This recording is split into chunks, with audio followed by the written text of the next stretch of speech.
My son was in need of resuscitation, and then he was immediately sent over to the nursery for further evaluation, and he ended up being life flighted to that big hospital, to the NICU.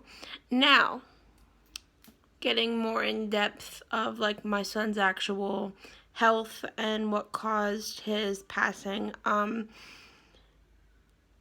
The NICU did a very extensive study. Like, I literally felt like my son was like a science project. They sent his blood, my blood, and his father's blood to a lab in California, which took about 6 to 12 weeks, I think, if I remember correctly. And it tested for over 800, maybe? I can't remember exactly. But a lot of different genetic tests. And each one they would roll out, so then they would go back to the drawing board and, well, maybe is it this, is it this, is it this? And what initially came back was something called Cornelia de Lange syndrome. Extremely rare. Like you know what? Pull out the book. I'll give you all a little lesson. Because I knew nothing about this until my son was born. Here we go.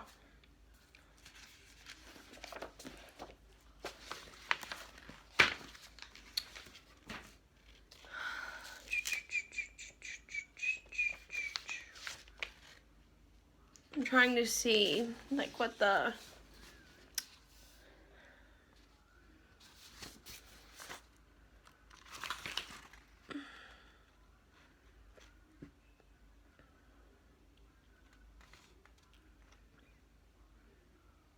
One in 10,000 to 30,000 newborns. That's how rare it is. If you can see, please forgive me. I'm really shaky. Cornelia de Lange syndrome likely affects 1 in 10,000 to 30,000 newborns.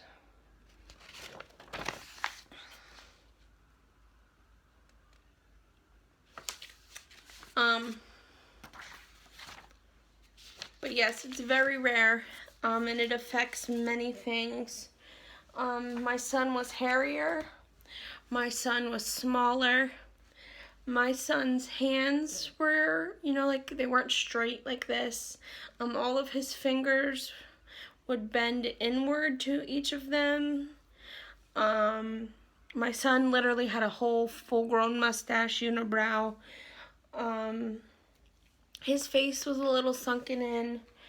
I have pictures, but honestly I don't, because I don't want to hear negative comments. I've gotten some really mean, hateful, ugly comments about my son based off of people seeing pictures of him or, whatever in the past. People can say whatever they want. Yes, my son had issues. Yes, my son was not normal or perfect by society standards. People have even went as far as to tell me my son was a mistake. Why would I let him live? Whatever. But in my eyes, my son was perfect. So, whatever. But Cornelia de Lange syndrome was the genetic disorder that my son was diagnosed with. Apparently, it is a gene that is given to him from me. Like, it's given from the mother's side of the DNA. However, when they tested me and his father's blood, it was not in my DNA. Everybody in my family, I'm adopted, so I don't really know much, but I do have contact with had contact with my biological mother and father. My biological father passed away probably 4 years before my son was born, to a suicide. And my biological mother actually passed away almost to the date, 2 months after my son did. But I did do, my research, and nobody in my family has ever had even anything remotely close to what my son did, with the exception of the heart issues. My son, besides the Cornelia de Lange syndrome, my son was also deaf.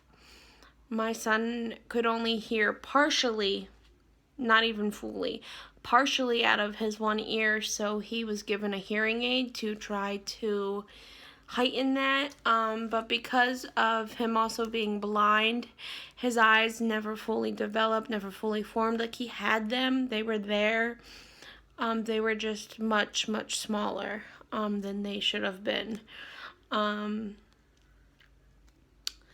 It was very overstimulating for him, so we never really kept the hearing aids in longer than like a few minutes, just for him to hear my voice, like when I would read to him, or when I would bathe him, or when he would get upset, so that I could soothe him, because it was just really overstimulating and a lot for him. I'm a grown woman, and the NICU was a lot for me, so a baby who can't see or hear and who is hooked up to machines all the time, I could only imagine. My son was also intubated 90% of his life. He was born November, and in December, right around Christmas time, I think it might have been actually Christmas Eve, he had a procedure done for his feeding tube, and something called a fundoplication, to essentially put a knot in his stomach. And when they did that, they lacerated his liver and caused some pretty serious internal bleeding. So he was never, he was intubated obviously after that, and he just never fully was able to breathe on his own after that. So he ended up with a trach as well, and then we discovered that he had a pretty serious heart condition. I've never actually, none of my paperwork, anything, never actually been given a reason, a name, a diagnosis. We just know that he had a heart issue.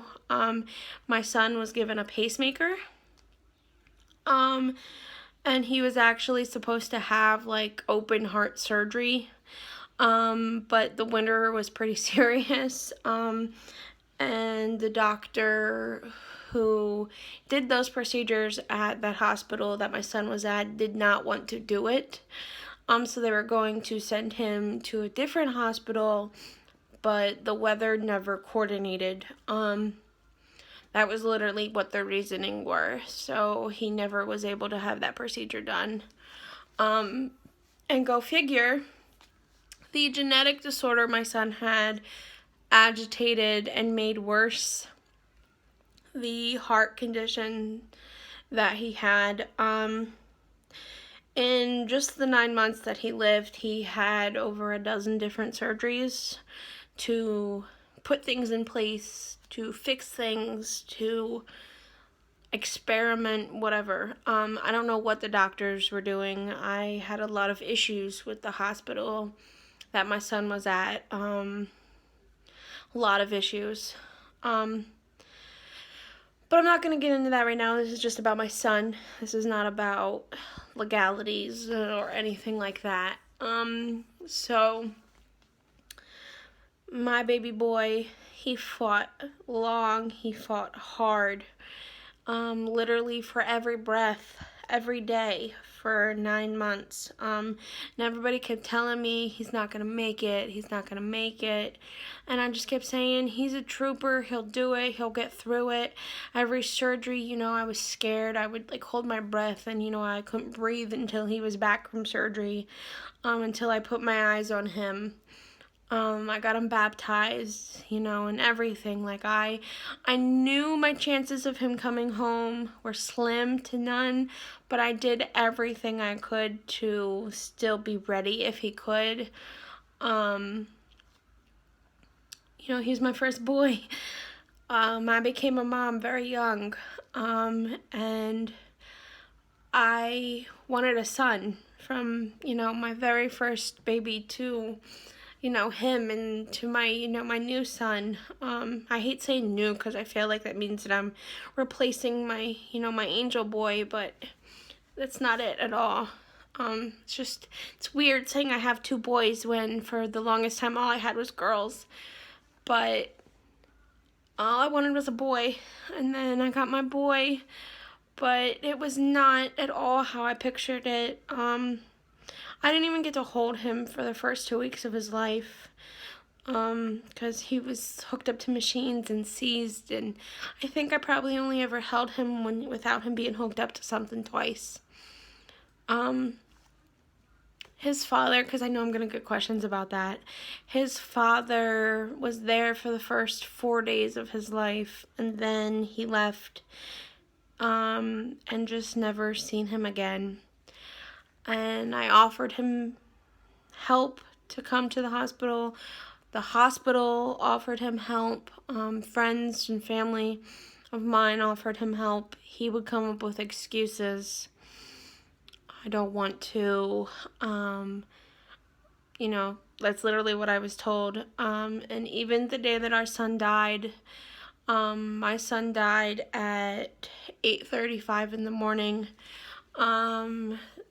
The hospital had a hard time getting a hold of me because I wasn't able to keep my phone on all the time, just because of income. I was struggling a little bit around the time that my son was born.